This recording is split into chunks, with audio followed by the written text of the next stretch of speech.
High friends, welcome to my channel. आपण आज बनवूया क्रिस्पी असा डोसा, बटाट्याची भाजी आणि चटणी। त्यासाठी मी इथं तांदूळ 3 वाटी आणि 1 वाटी डाळ या प्रमाणामध्ये भिजत घातलं होतं दिवसभर। संध्याकाळी वाटून घेतलं।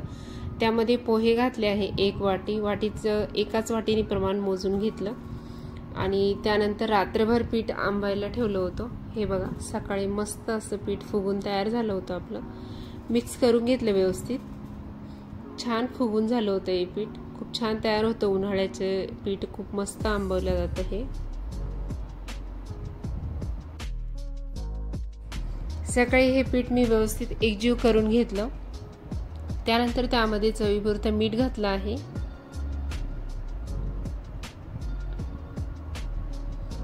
आणि नंतर यामध्ये घातलं आहे मी 2 चमचे बेसन पीठ। बेसन पीठ तुम्हाला जर नाही घालायचं असेल तर डाळ तांदूळ भिजू घालतानाच त्यामध्ये थोडीशी डाळ भिजत घालायची, म्हणजे नंतर बेसन पीठ घालायची गरज पडत नाही। बेसन पीठाने डोसा छान कुरकुरीत होतो।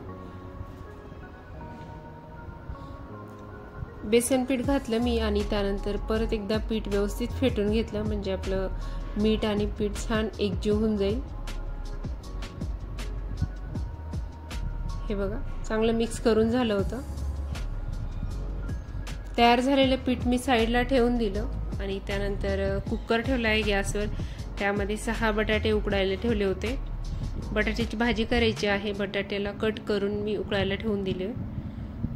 त्यानंतर हिरव्या मिरच्या घेतल्या आहेत तव्यावर भाजायला। त्यानंतर 1 वाटी सुकं खोबरं घातलं आहे। आधी मिरची भाजून घेतली, त्यानंतर त्यामध्ये खोबरं घातलं आहे, सुकं खोबरं। खोबरं व्यवस्थित परतून घेतलं। त्यानंतर त्यात 1 चमचाभर फुटाण्याची डाळ घातली आहे, किंवा भाजकी डाळ सुद्धा म्हणू शकतो आपण याला। या डाळीमुळे ही चटणी छान सरसरीत होते आणि थोडासा घट्टसरपणा येतो, त्यामुळं थोडीशी डाळ घालायची। परतून घेतलं व्यवस्थित, खोबरं वगैरे सगळं भाजून झालं होतं। गॅस बंद केला। त्यानंतर भाजून घेतलेले अर्धी वाटी शेंगदाणे घातले आहे मिक्सरच्या भांड्यामध्ये। जिरे घातले आहे।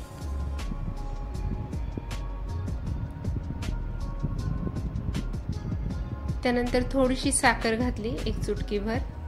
भाजून घेतलेला मसाला पण या मिक्सरच्याच भांड्यामध्ये काढून घेतला।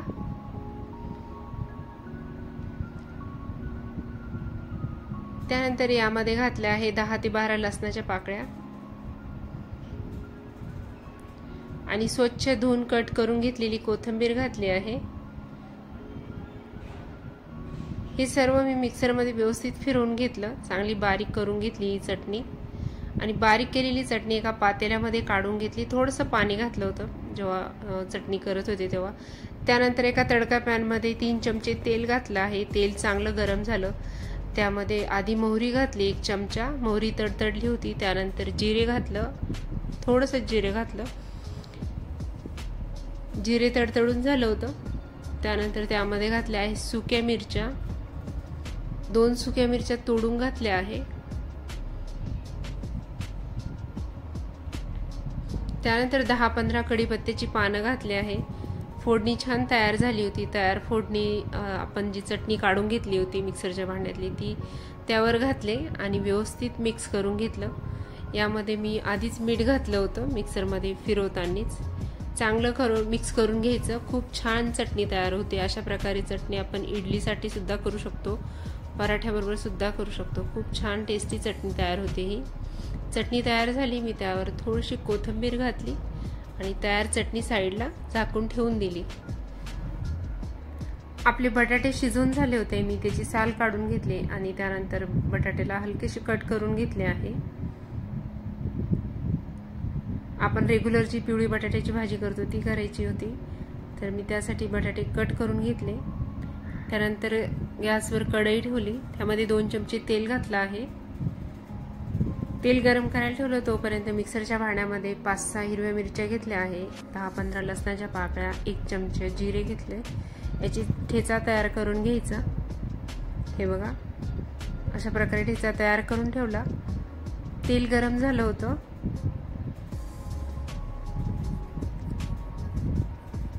त्यामध्ये मोहरी घातली 1 चमचा, थोडंसं जिरे घातलं आणि 10-15 कढीपत्त्याची पानं घातले।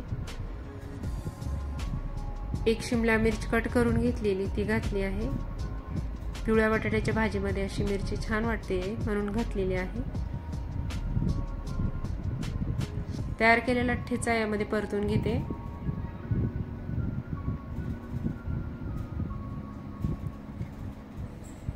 मिक्स करून घ्यायचं व्यवस्थित। 1 चमचाभर हळद घातली। 1 मिनिटभर परतून घेतला हा ठेचा आणि सर्व मसाला आणि त्यानंतर बटाटे कट करून घेतलेले बटाटे यामध्ये घातले।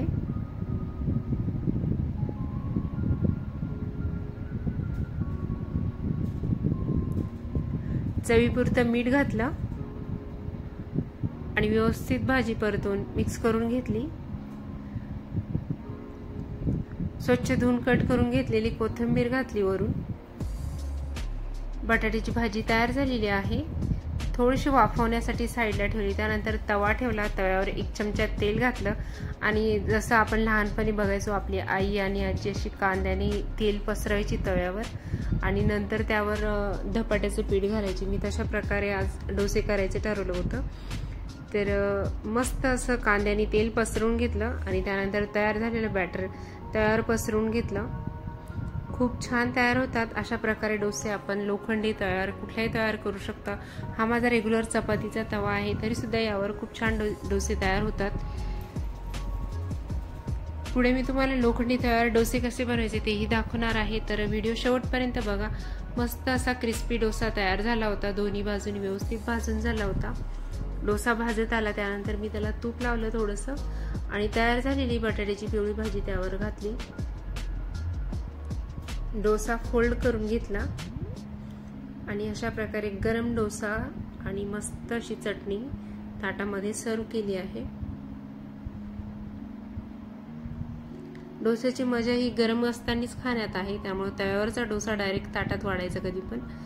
त्यानंतर मी अजून एक डोसा तयार करून दाखवत आहे तुम्हाला। हे बघा, सेम प्रोसेस केली मी। थोडंसं तेल घातलं आणि कांद्याने तेल पसरवून घेतलं। कांद्याचं पुढचं टोक थोडंसं कट करून घ्यायचं आणि मस्त असं बॅटर फिरवून घ्यायचं। पातळसर डोसा तयार करून घेतलेला आहे।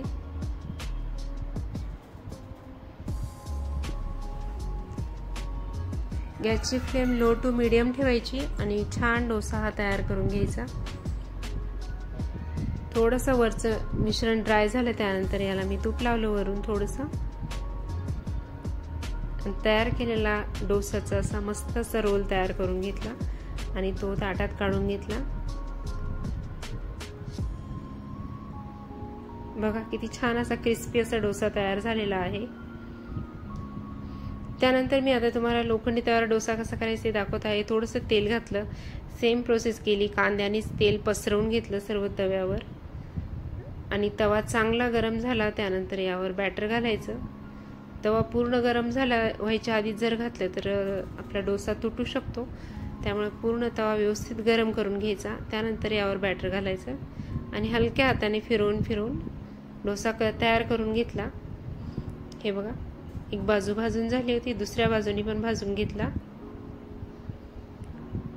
मस्त असे डोसे तयार झाले होते। मी सेम डोसे दोन्ही तयार करून बघितले। हा चपातीचा तवा आणि तो लोखंडी तवा, दोन्ही डोसे खूप छान तयार होतात। एकदा या प्रकारे डोसे आणि चटणी आणि भाजी बनवून बघा। व्हिडिओ आवडला असेल तर लाईक, शेअर, सबस्क्राईब करा। तुमचा अमूल्य वेळ देऊन व्हिडिओ बघितला त्याबद्दल खूप खूप धन्यवाद। त्यानंतर प्लेटिंगची वेळ झाली ती मी डोसा सर्व केला आणि या डोसे खायला थँक्यू सो मच।